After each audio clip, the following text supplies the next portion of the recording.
RTS Info, Didier Duployer. 10 associations régionales qui ont quitté Pro Juventute ont présenté ce matin leur nouvelle structure, baptisée Aide Suisse à la jeunesse et aux familles. Cette jeune organisation veut faire des problématiques locales sa priorité. Ces 10 associations avaient annoncé leur départ de Pro Juventute il y a tout juste une semaine en raison de sa réorganisation. Elles estimaient justement que cette fondation ne pouvait plus désormais garantir le maintien de ses actions locales. Conséquence de la pandémie de Covid-19, Der Touristik Suisse s'attend à essuyer une lourde perte cette année. Le patron de la filiale helvétique du voyagiste allemand, propriétaire notamment de Kuoni, estime que le chiffre d'affaires devrait chuter de 75% par rapport à 2019. Une évolution qualifiée de tragique alors que Der Touristik Suisse était parvenu à renouer avec les chiffres noirs l'an dernier après plusieurs exercices déficitaires. Cette entreprise qui a d'ailleurs mis un frein à ses dépenses en réduisant notamment son effectif. Elle a supprimé ainsi 140 de ses 810 emplois à temps plein, dont la moitié par des licenciements.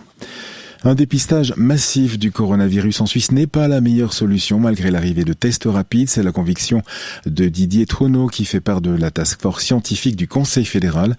Dans un entretien publié aujourd'hui par Le Temps, il estime que cette stratégie ne repère pas toutes les personnes qui sont en période d'incubation. Selon lui, il existe une méthode plus efficace mais qui est applicable à l'échelle d'une ville seulement. Elle consiste à tester toute une population 3 fois de suite tous les 3 jours, mais cela, conclut-il, impliquerait une logistique colossale. La directrice de la société d'exploitation de l'aéroport de Lugano-Agno, Julia Détourbé, a donné sa démission pour la fin de l'année, une démission pour des motifs personnels. Elle avait été nommée en mai dernier, 1 mois après la mise en liquidation de cet aéroport. Le Corriere del Ticino évoque, lui, des frictions avec certains collègues.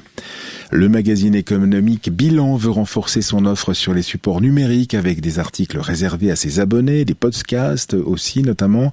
Après avoir paru pendant 15 ans à un rythme bimensuel, il paraîtra tous les mois dès janvier prochain.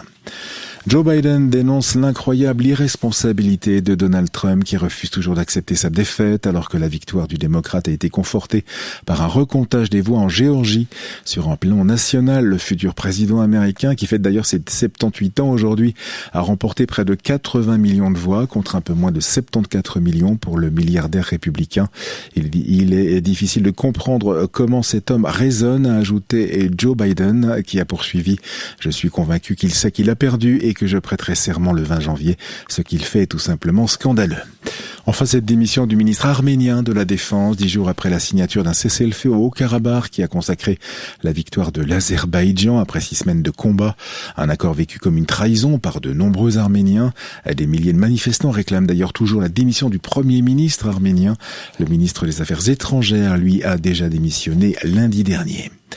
La météo avec de belles éclaircies cet après-midi, surtout du bassin lémanique au Valais. Les nuages seront en revanche plus tenaces dans les Préalpes et pas plus de 9 degrés cet après-midi avec une faible bise sur le plateau.